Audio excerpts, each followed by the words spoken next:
Now we will start with reciprocating compressor and all the terms except these reciprocating compressor. More terms will be discussed in the final. This okay.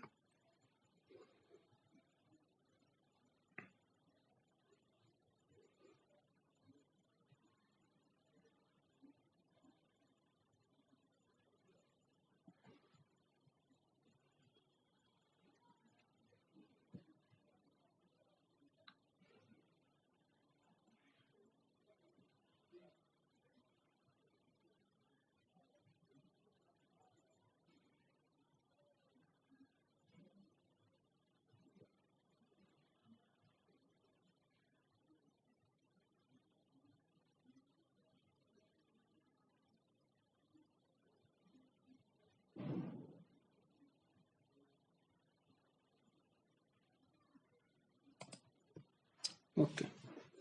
So you are saying here the reciprocating compressor. The cycle here is anti-clockwise cycle, means it's a work consuming cycle. Okay. Compressor is work consuming. Now from 1 to 4 it's the actual volume.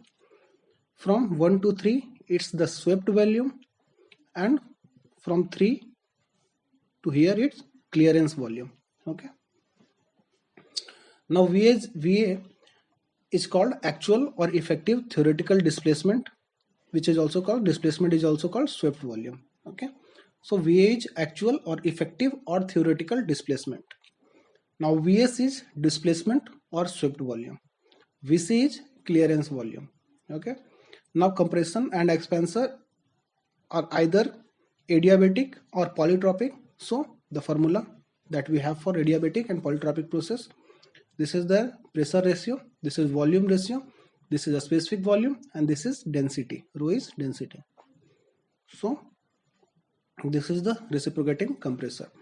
Now you know how, if you don't know the reciprocating compressor, then you must have seen some pipe that we are using in Holi, that the Pichkari, that is also a reciprocating compressor. So you see here, in that you see that the pump you are operating in that Pichkari, the pressure that you are giving on the piston, so piston moves, okay, but the actual swept volume moved by the piston does not perform the work. So we have two values, VA and VS. VS is the volume displaced, but theoretically we will compute, we are engaged with VA, means actual displacement. Okay. So these are the values we are getting in the reciprocating compressor. Okay. This is VA, this is VS, and this is VC. Now clearance ratio. Clearance ratio is clearance volume by swept volume. Now swept volume is equal to pi d square by 4 into L. L is the length of a stroke, D is the diameter of the piston, okay, or diameter of the combustion chamber. So L is the length of a stroke, is equal to 2 into R. R is the crank radius. Now volumetric efficiency is equal to actual volume by swept volume, is equal to 1 into 1 plus C clearance ratio into 1 minus P2 by P1 to the power 1 by N. Okay, N is the polytropic index, is equal to M specific volume 1 by Vs. Actual volume is equal to M into V1. Okay, M is the mass of the air, V1 is the specific volume at inlet of the compressor. Okay. Now volumetric efficiency decreases if the pressure ratio increases or clearance volume increases. Okay, in both the cases volumetric efficiency will decrease. Now for maximum compression, that is P2 is to be maximum, volumetric efficiency is 0. Okay, if you want to have the maximum compression, means you want the volumetric efficiency to be 0. Now we have multi-stage compression. with perfect intercooling. So it's a perfect intercooling compression. So pressure ratio across every a stage is equal. Okay, and overall pressure ratio is equal to pressure of the last cycle or last step by the pressure of the initial step. Okay.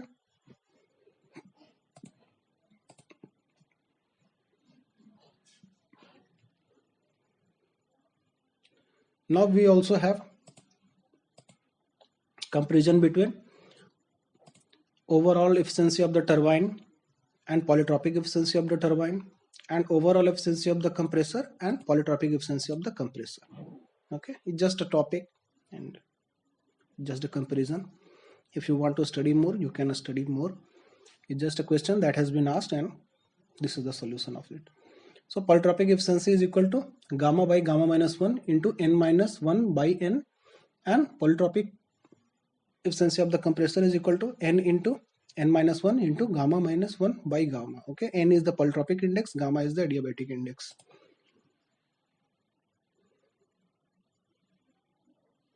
Now comparison between a steam power plant and gas power plant. Okay, so in a steam power plant you have the more specific fuel consumption, more efficiency, and efficiency is more means pressure ratio is also more.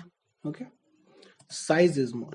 Okay, and these are all the against the steam gas power plant, all these values are less. Okay, means a specific fuel consumption is less in gas power plant, efficiency is less for gas power plant, pressure ratio is less for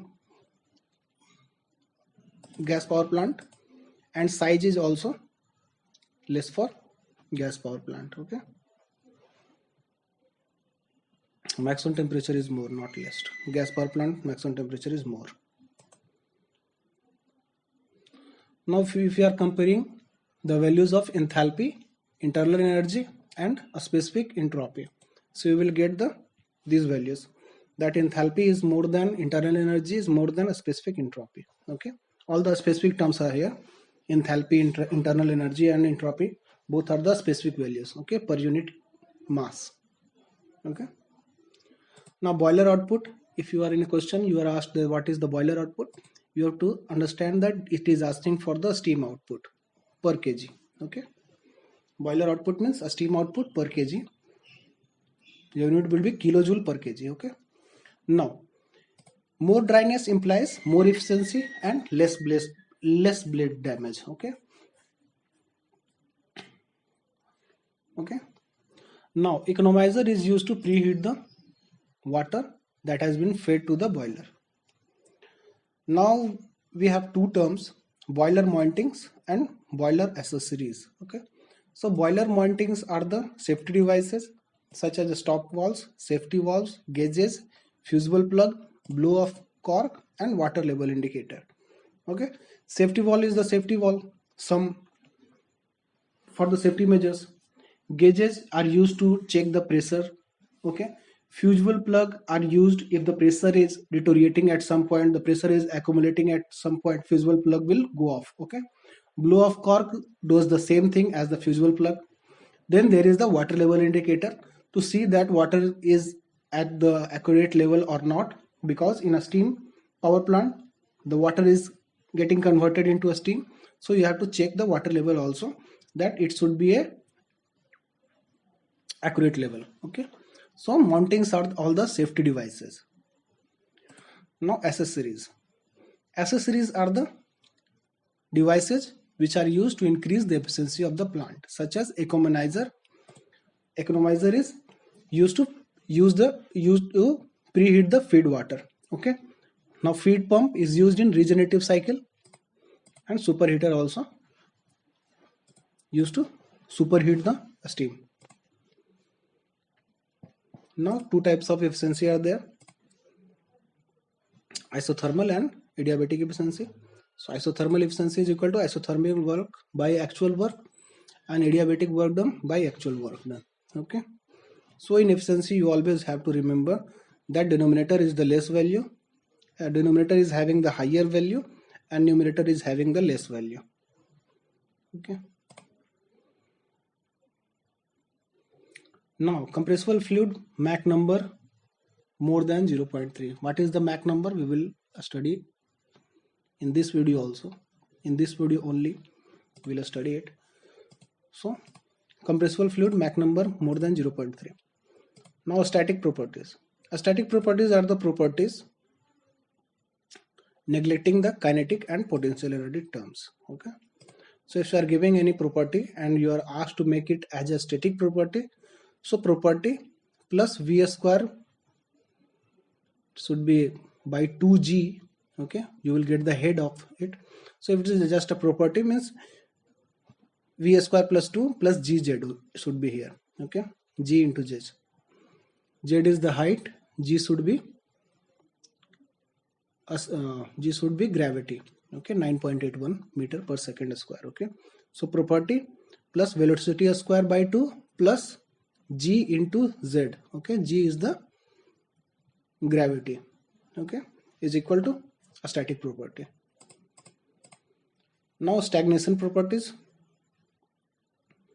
Stagnation properties are the property in which we are having only a static value, a stagnant values. The stagnant values means there is no velocity is there. Okay, so in the property you add the kinetic energy term and you get the stagnation properties. Okay, stagnation properties are the properties at the point at which fluid velocity is 0. Okay, property plus kinetic energy is equal to a stagnation property. Okay, because in the stagnation property you are not having the kinetic energy term, so you are already adding this value. Okay, property plus kinetic energy is equal to stagnation property.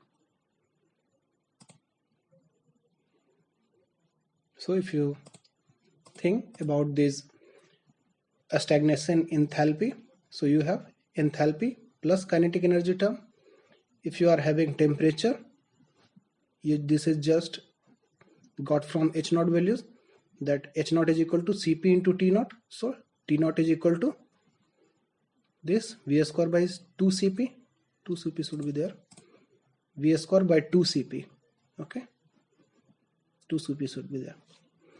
Now P naught by rho naught means it's rho, not rho naught.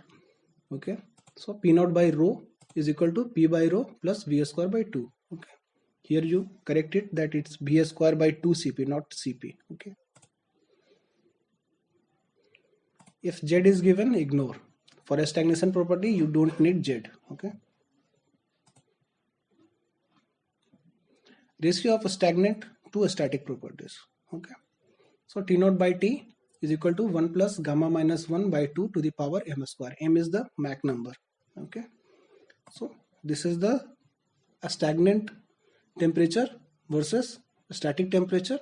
This is a stagnant pressure versus a static pressure, and this is stagnant density by a static density.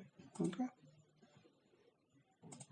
you have to remember just the ratio of temperature. Okay, pressure ratio and density ratio are same. You can get from the adiabatic that you do. P2 by P1 is equal to gamma minus 1 by gamma is equal to B1 by B2 gamma minus 1 is equal to, you know this. So from that you can get these values. Okay, you have to just remember T naught by T. Okay, rest you can compute.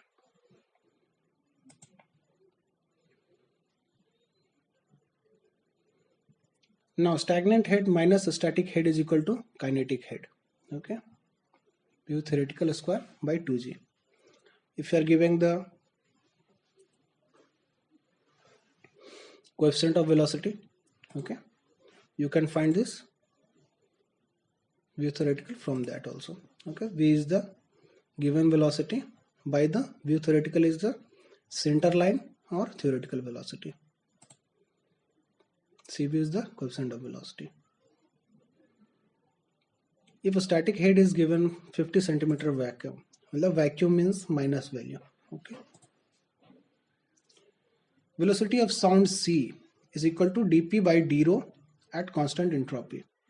Okay, P is pressure, rho is density, is equal to gamma RT. Okay, R is the gas constant, is equal to universal gas constant by molecular mass. This is not Mach number, this is molar mass or atomic mass. Okay, so velocity of sound is a property of the fluid. Okay, gamma RT is there, R is also a property, T is also a property, gamma is constant, so C is a property of the fluid. Now Mach number is equal to velocity by velocity of the sound, is equal to 1 by sine alpha. Alpha is the half cone Mach angle. Okay, 1 by sine alpha is equal to 1 by m. Okay, now we will have 5 kinds of velocity: supersonic velocity, sonic velocity, subsonic velocity, and hypersonic velocity. Okay, if you are getting the flow related to this velocity, so subsonic flow means Mach number less than 1, supersonic flow means Mach number greater than 1, sonic flow means Mach number is equal to 1, and hypersonic flow means Mach number more than 5. Okay, if you are given that area versus velocity, so area is decreasing as the velocity is increasing in subsonic flow. It's more than 0 for supersonic and equal to 0 for sonic. Okay,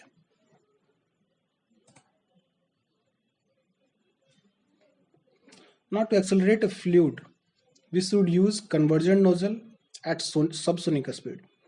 Okay, if you are having a speed you are given and you want to increase the speed, okay, so if you are having a sonic speed or subsonic speed, okay, use the convergent nozzle, because convergent nozzle will increase the subsonic speed to sonic speed. Now if you are having a sonic speed and you want to make it a hypersonic, okay, or if you are having a supersonic speed and you still want to increase, okay, the speed more, then you will use the divergent nozzle. Okay, so highest velocity in convergent nozzle is sonic speed. If you want to increase further speed, you have to use a divergent nozzle. Okay,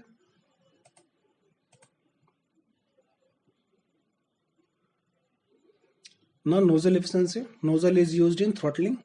So always in throttling that enthalpy is constant. So nozzle efficiency is equal to actual enthalpy drop by isentropic enthalpy drop. Okay, now this is the final and last. This is just a tip, it's not thing or like that.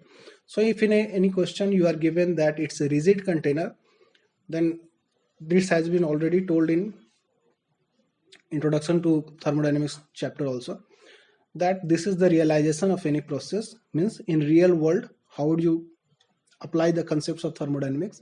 So if it's said in the question that it's a rigid container, you have to assume that you have to understand that it's a constant volume, and in the question if it's also given that pressure is constant, then pressure term is just an additional data. Okay, so if it's given a rigid container and pressure is equal to constant, means volume is also constant in that question. Okay, thank you.